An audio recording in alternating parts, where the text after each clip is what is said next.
Screen पर हमको class 12th का राजनीति विज्ञान का असाइनमेंट का आंसर दिख रहा है और अक्टूबर मंथ का जो असाइनमेंट का आंसर आया है, सारे सब्जेक्ट के असाइनमेंट के आंसर के वीडियोज के लिंक इस वीडियो के डिस्क्रिप्शन में आपको दे दिया गया है। तो जो भी सब्जेक्ट आपने अभी तक नहीं किया है, आप डेफिनेटली उसको चेकआउट कर सकते हैं और उसको कर सकते हैं बहुत अच्छे तरीके से। इसके बाद चलिए यहाँ पे देखते हैं। पहला क्वेश्चन हमारा है कि संयुक्त राष्ट्र संघ में भारत की भूमिका का परीक्षण कीजिए। तो यहाँ पे कोई 6 हमको पॉइंट लिखना है। तो यहाँ पे देखिए कि भारत ने संयुक्त राष्ट्र के उद्देश्यों एवं सिद्धांतों का लगातार समर्थन किया है तथा विशेष रूप से शांति स्थापना के क्षेत्र में संयुक्त राष्ट्र चार्टर के लक्ष्यों को कार्यान्वित करने में महत्वपूर्ण रूप से योगदान दिया है। संयुक्त राष्ट्र के भूतपूर्व महासचिव कोफी अन्नान के अनुसार पिछले दशकों में भारत ने अपनी सरकार के प्रयासों तथा भारतीय विद्वानों, सैनिकों एवं अंतर्राष्ट्रीय सिविल कर्मचारियों के माध्यम से संयुक्त राष्ट्र संघ में प्रचुर योगदान किया है। भारत विकासशील देशों की ओर से संयुक्त राष्ट्र के एजेंडा को आकार देने में, इसकी सहायता करने में सबसे प्रखर आवाज़ों में से एक रहा है और उसके सशक्त बलों का अनुभव एवं व्यावसायिकता बार बार संयुक्त राष्ट्र की शांति स्थापना से संबंधित अभियानों में अमूल्य साबित हुआ है। इस तरह से यहाँ पे देखिए कि आंसर आपको लिखा गया है, बहुत बड़ा आंसर है और इसमें कहीं पे भी कोई भी आंसर में आपको थोड़ा सा भी डाउट आता है तो आप कमेंट करके बताइए इस वीडियो में कि आपको कहाँ पे डाउट आ रहा है। बिल्कुल आपके सारे डाउट्स को यहाँ पे क्लियर किया जाएगा। तो ऐसे करके आपके आंसर्स को लिखना है। इसमें दिया है फिर कि भारत ने अपने गठन के वर्षों में ही असमानता और उपनिवेशवाद के खिलाफ मुखर होकर और शांति बनाए रखने वाले मिशनों में सक्रिय भाग लेकर संयुक्त राष्ट्र के उद्देश्यों में बहुत योगदान दिया है। इसके अलावा यह दुनिया का सबसे बड़ा लोकतंत्र है और अपनी वैश्विक शक्तियों के माध्यम से अंतर्राष्ट्रीय सहयोग जिम्मेदारियों का प्रबंधन करने की क्षमता रखता है।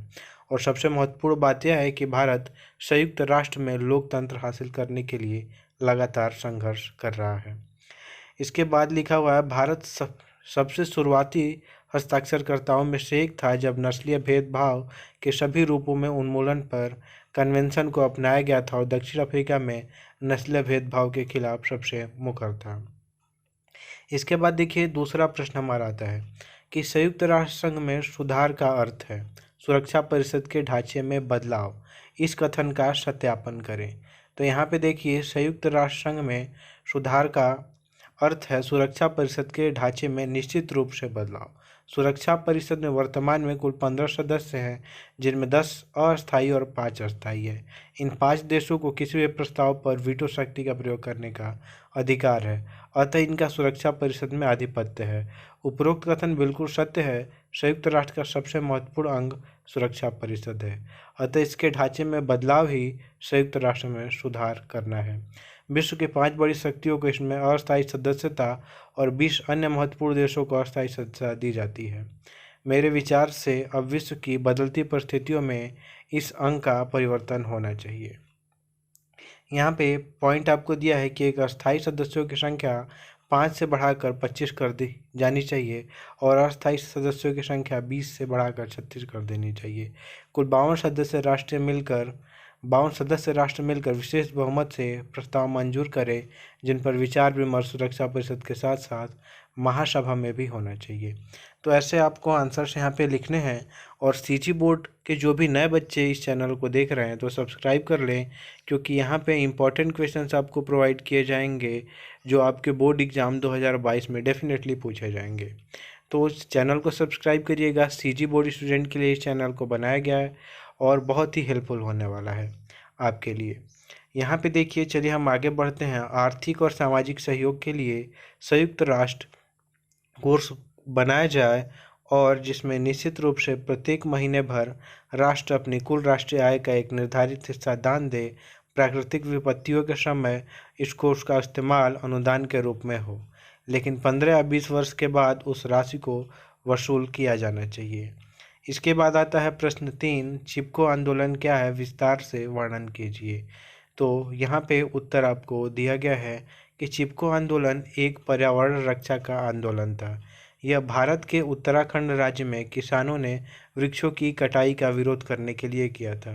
वे राज्य के वन विभाग के ठेकेदारों द्वारा वनों की कटाई का विरोध कर रहे थे और उन पर अपना परंपरागत अधिकार जता रहे थे। यह आंदोलन तत्कालीन उत्तर प्रदेश के चमोली जिले में सन 1973 में प्रारंभ हुआ। एक दशक के अंदर यह पूरे उत्तराखंड क्षेत्र में फैल गया था। चिपको आंदोलन में एक मुख्य बात थी कि इसमें स्त्रियों ने भारी संख्या में भाग लिया था। इस आंदोलन की शुरुआत 1970 में भारत के प्रसिद्ध पर्यावरणविद सुंदरलाल बहुगुणा, कामरेड गोविंद सिंह रावत, चड्डी प्रसाद भट्ट और श्रीमती गौरी देवी के नेतृत्व में हुआ था। यह भी कहा जाता है कि कामरेड गोविंद सिंह रावत को चिपको आंदोलन के व्यवहारिक पक्ष थे। जब चिपको की मार व्यापक प्रतिबंधों के रूप में स्वयं चिपको की जन्मस्थली की घाटी पर पड़ी, तब कामरेड गोविंद सिंह रावत ने झपटो चीनो आंदोलन को दिशा प्रदान की। चिपको आंदोलन वनों का व्यवहारिक कटान रोकने और वनों पर आश्रित लोगों का वन अधिकारों की रक्षा का आंदोलन था।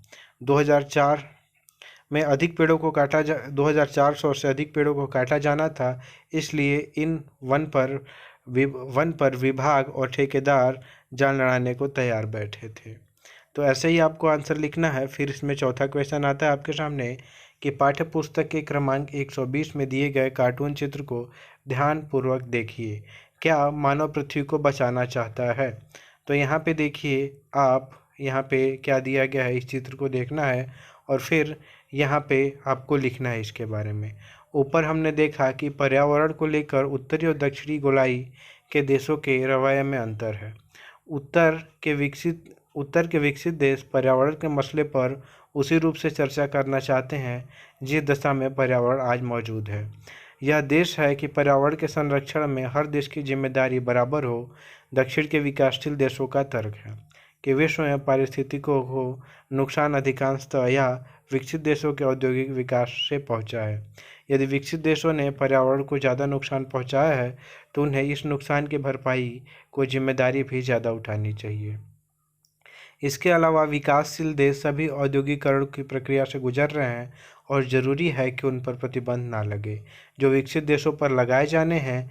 इस प्रकार अंतर्राष्ट्रीय पर कानून के निर्माण, प्रयोग और व्याख्या में विकासशील देशों के विशिष्ट ज़रूरतों का ध्यान रखा जाना चाहिए। सन 1992 में हुई पृथ्वी सम्मेलन में इस तर्क को मान लिया गया और इसे ही परंतु अलग अलग जिम्मेदारियों का सिद्धांत कहा गया।